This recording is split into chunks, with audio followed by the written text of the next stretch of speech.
I'll make your side of your good? Good. Everybody good? Yes, we're perfect. Okay. My name is Assistant Chief Scott Dingy of JSO's Investigations Division. Tonight at approximately 7:55, we had an officer that was dispatched to a theft that had just occurred from a nearby store on 30th Street.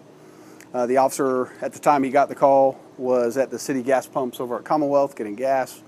He finished doing that and then came on his way towards this call.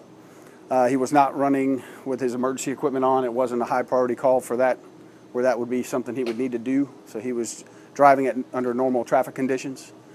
He was southbound here in about the 5600 block of Moncrief Road. There was a civilian driver who was northbound around that same time and saw what occurred. As the officer was approaching southbound, he was in the right-hand lane, the outside lane. He couldn't see it from what we understand at the time, but there was a bicyclist ahead of him also in the right-hand lane. As he was approaching from behind the bicyclist, the citizen witness tells us the bicyclist was in the right-hand lane. He went over to the left-hand lane, then darted back into the right-hand lane as the officer was approaching in the right-hand lane. Apparently at that time, the officer saw the individual on the bike go back into that right-hand lane where he was, so the officer attempted to avoid by going into the left-hand lane. At that time, the bicyclist did the same thing and tried to go back to the center lane, back to that left-hand lane. The front corner of the police vehicle struck the bicyclist. The bicyclist, unfortunately, was pronounced dead there at the scene. Right now, all the details of the crash itself are under investigation. The subject on the bicycle has not been identified. He appears to be an adult male, but again, he has not been identified, so we can't confirm any names or ages yet. The officer was an officer B.P. Daigle, D-A-I-G-L-E.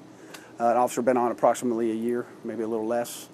In that time frame, he's had no serious incidents, any issues that have brought up concerns with his driving or anything like that. Did the bicyclist have any reflective thing on or any lights? Yeah, it appears at this time he had no kind of reflective clothing of any type, or did not have any lights on. And since this wasn't a high priority, was the officer driving at a high rate of speed? I know you still have to... And again, all that's under investigation, but from the information that we have right now from the civilian and from the evidence at the scene, it does not appear that the officer was traveling in excess of the speed limit. Okay. The people on scene are saying that their family members are...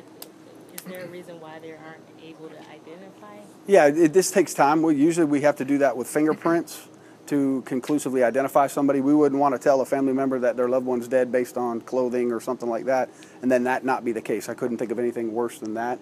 So we will get that done as soon as we can. Once we have his identity confirmed, then we will notify the family. So you said it was around 7:55. The officer was responding to a call. Correct. And he was traveling south along Moncrief.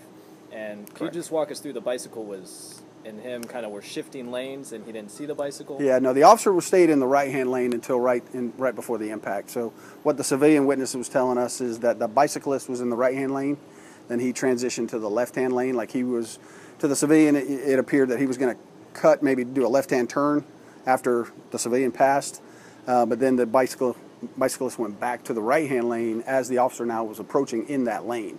So then the officer tried to avoid by going to the left-hand lane, and the bicyclist did the same thing. And unfortunately, they impacted in that left-hand lane. And pronounced dead on scene?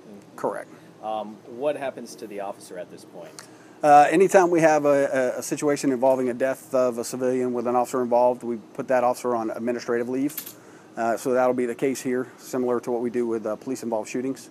So he will be placed on administrative leave and then go through that process to return to duty when the sheriff determines that's the proper thing to do. And you said no lights, and because it wasn't a high priority call?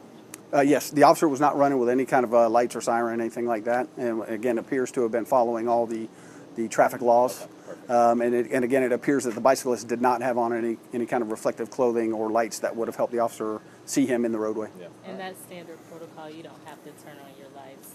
No, you are required. Bicyclists are required to have a light on. I mean, for the officer, he didn't have to have his lights on.